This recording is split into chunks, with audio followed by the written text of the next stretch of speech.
Ending a few months ago, I was working on a parallel codebase to Thrive. The goal: experiment with Thrive's rejected ideas and learn.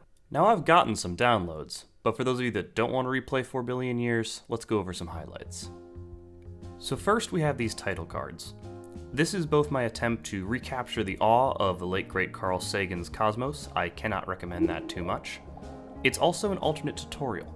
I didn't like the walls of text we really have in Thrive, so I want to see how few words can I use to get the player to figure out, like a little microbe, how to know what's going on.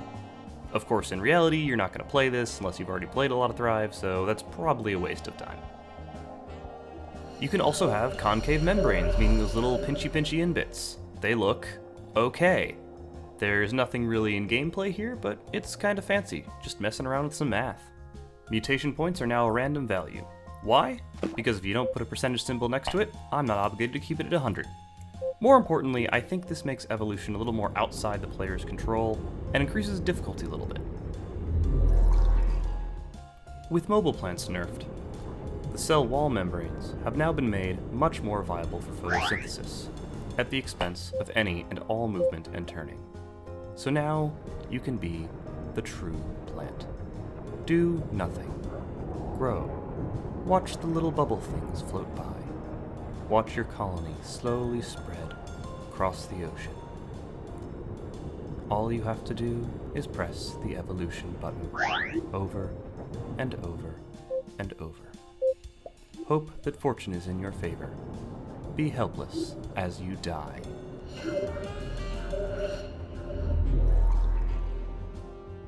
I also experimented with the multicellular stage.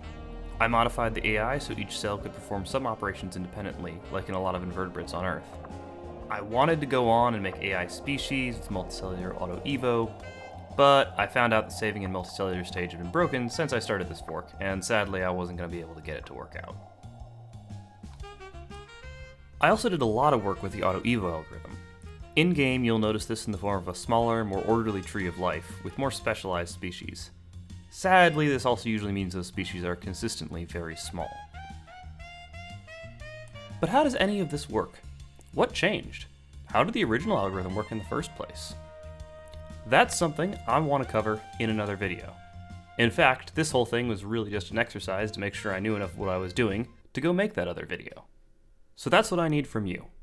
Do you want to learn how to do 100 million years of evolution in seconds? Could you listen to this voice for like 20 minutes? I'll make the video, but it's gotta be your fault. So tell me.